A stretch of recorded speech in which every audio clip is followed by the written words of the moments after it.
C'est l'heure du Classico. Et oui, le Classico est de retour, c'est le match retour.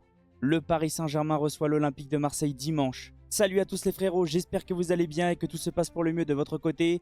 On se retrouve aujourd'hui pour une nouvelle vidéo. Je vais vous faire un avant-match complet. Paris Saint-Germain, Olympique de Marseille. Mais avant que la vidéo commence, merci à tous ceux qui vont liker, commenter, partager et s'abonner. C'est grâce à vous que j'en suis là. Comme je vous ai prévenu lors de ma vidéo pronostic Ligue 1, bien sûr que je vais vous faire un avant-match Paris Saint-Germain, Olympique de Marseille parce que ce match-là hype tout le monde. Il y a énormément de détails concernant le match et je vais tout vous donner pendant cette vidéo. Le Paris Saint-Germain reçoit l'Olympique de Marseille le dimanche 16 mars à 20h45 au Parc des Princes. On est déjà à la 26e journée. L'arbitre du match sera Clément Turpin. Et au niveau des chaînes de retransmission, le match sera disponible sur MyCanal. Et je crois que ça sera aussi sur DAZN. C'est pas précisé sur le site, mais normalement, les matchs du dimanche soir sont disponibles sur DAZN. Au niveau des joueurs blessés ou suspendus, côté parisien, le site annonce Marquinhos qui est incertain, peut-être blessé. Est-ce que Luis Enrique va le mettre au repos? Probablement. Je pense qu'il va laisser des joueurs au repos suite au match énormissime contre Liverpool. Des joueurs étaient complètement carbonisés, même si c'est le Classico. Même si oui, il faut absolument battre Marseille. On a l'effectif pour faire tourner et pour faire reposer les joueurs qui se sont donnés à 100% à Liverpool. Au niveau des Marseillais, ils ont 5 absents. Amin Harit, blessé au mollet et sera de retour fin mars 2025. Moumbagna, blessure au genou, sera de retour fin mars 2025. Murillo, blessé à l'ischio-jambier et sera de retour aussi en fin mars 2025. Pareil pour Rochberg, et ça je pense que ça fait très mal aux Marseillais, parce qu'on le sait, lui il ramène quand même de l'expérience à l'Olympique de Marseille. Il sera de retour aussi en fin mars 2025. Et pareil pour Ruben Blanco qui est blessé au genou. Au niveau des formes actuelles des deux équipes, côté parisien, on est sur 4 victoires et une défaite. Une victoire contre le Stade Briochin 7-0, une victoire contre Lille 4-1, une défaite au Parc des Princes 1-0 lors du match aller contre Liverpool en Ligue des Champions. Victoire la semaine dernière 4-1 contre le Stade Rennais et victoire 1-0 contre Liverpool à Anfield. C'était un match tout simplement exceptionnel. Au niveau des Marseillais, ils sont sur 3 victoires et 2 défaites. Une victoire contre Angers 2-0, une victoire contre Saint-Etienne 5-1, une défaite contre Auxerre 3-0, une victoire 2-0 contre Nantes et une défaite la semaine dernière contre Lens au Stade Vélodrome. Et sincèrement, je m'y attendais absolument pas. Au niveau des face-à-face, c'est très compliqué pour les Marseillais. Depuis l'arrivée du Qatar, Marseille a du mal contre le Paris Saint-Germain. Ils se sont imposés une ou deux fois si je dis pas de bêtises. L'autre match, c'était en 2020 au Parc des Princes. Je crois que c'était pendant le Covid. Mais sinon, ça reste très compliqué. Côté parisien, on s'est imposé 26 fois, 5 matchs nuls. Et côté marseillais, il y a juste 4 petites victoires.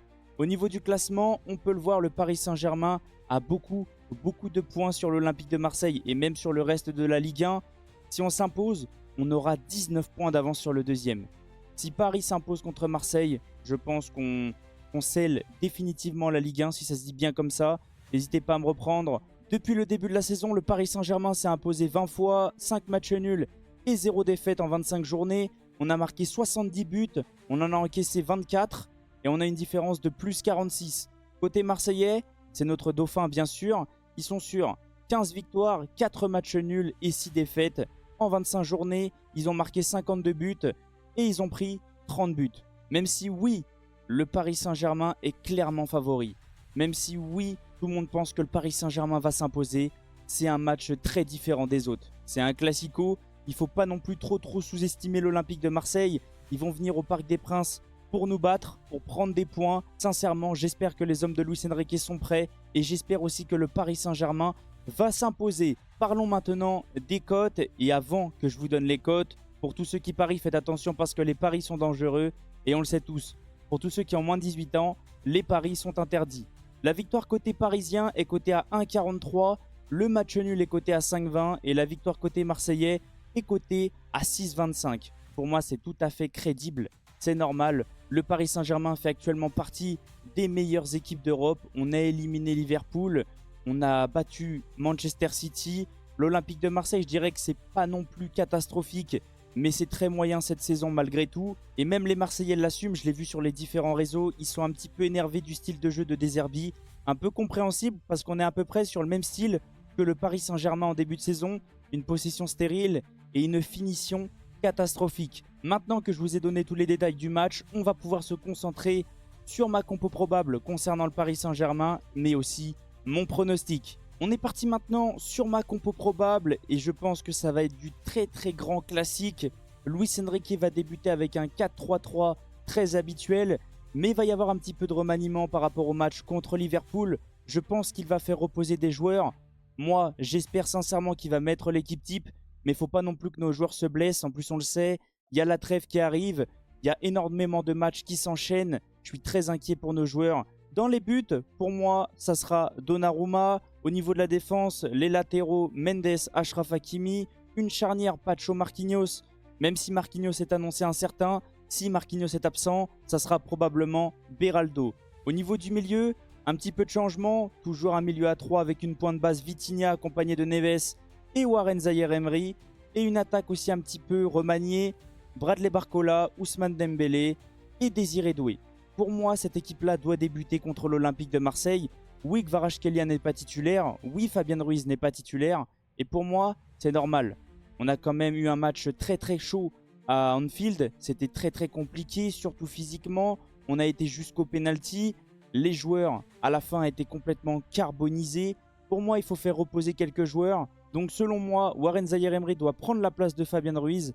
Et Désiré Doué doit faire un petit peu reposer Kvaratskhelia. C'est très compliqué de faire reposer Ousmane Dembélé contre l'Olympique de Marseille parce que je veux quand même m'imposer.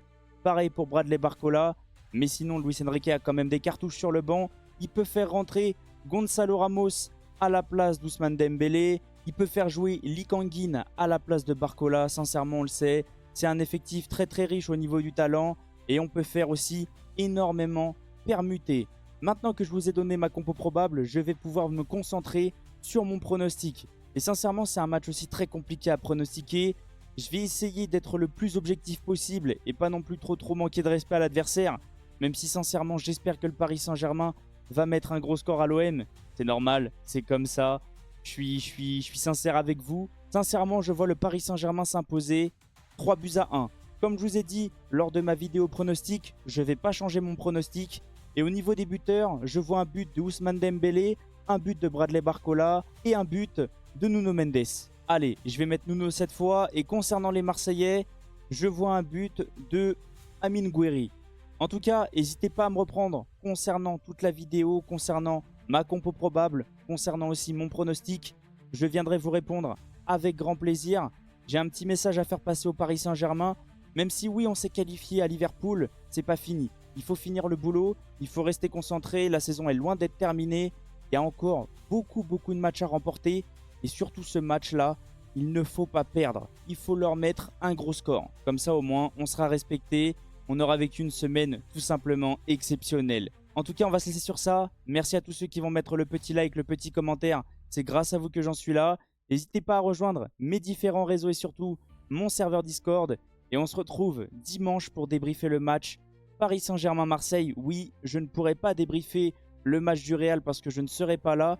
Et pareil pour le match du Barça parce que Barcelone joue en même temps que le Paris Saint-Germain. Passez une excellente soirée, on se retrouve très vite. Ciao les potes. Et allez Paris, gagnez-moi ce Classico.